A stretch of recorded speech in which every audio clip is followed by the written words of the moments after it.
बन गई थी। जबलपुर का वह दिन सामान्य दिनों जैसा ही शुरू हुआ था। आसमान में हल्की धूप थी, हवा में नमी थी और नर्मदा का पानी अपनी हमेशा की तरह शांत गति से बह रहा था।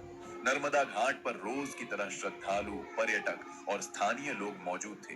कुछ लोग पूजा कर रहे थे, कुछ लोग नदी के किनारे बैठकर शांति महसूस कर रहे थे और कुछ परिवार पिकनिक के मूड में आए थे।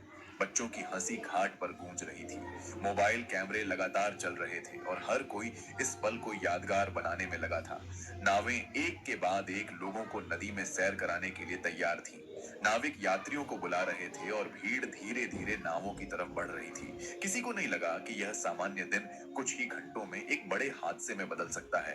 एक नाव को धीरे धीरे यात्रियों से भरा जा रहा था। शुरुआत में सब कुछ नियंत्रित लग रहा था, लेकिन धीरे धीरे लोग ज्यादा चढ़ते गए। नाव की क्षमता सीमित थी, लेकिन उत्साह और जल्दबाजी ने किसी को रोकने नहीं दिया। नाविक ने कुछ बार चेतावनी देने की कोशिश की, लेकिन भीड़ और उत्साह के आगे उसकी आवाज कमजोर पड़ गई। नाव धीरे धीरे किनारे से दूर निकलने लगी। पानी शांत दिख रहा था, लेकिन नदी के अंदर बहाव अपनी असली ताकत में था। कुछ लोग खड़े होकर फोटो ले रहे थे, कुछ वीडियो बना रहे थे और कुछ बच्चे नाव के किनारे बैठकर पानी को छूने की कोशिश कर रहे थे। नाव धीरे धीरे किनारे से आगे बढ़ी।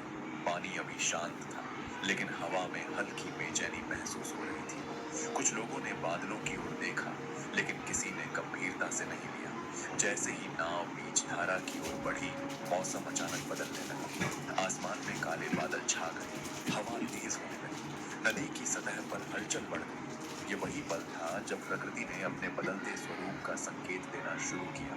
कुछ ही मिनटों में हल्का तूफान शुरू हो गया। हवा तेज हो गई और पानी की लहरें ऊंची उठने लगी। नाव अब स्थिर नहीं रही, वह हल्के हल्के डगमगाने लगी। नाविक तुरंत समझ गया कि स्थिति गंभीर हो रही है। उसने जोर से आवाज लगाई, सब लोग बैठ जाओ, हिलो मत, नाव संतुलन खो रही है। लेकिन लोग पहले ही घबराने लगे थे। कुछ लोग खड़े हो गए, कुछ ने एक तरफ झुककर संतुलन बिगाड़ दिया। भीड़ में डर फैलने लगा। बच्चे रोने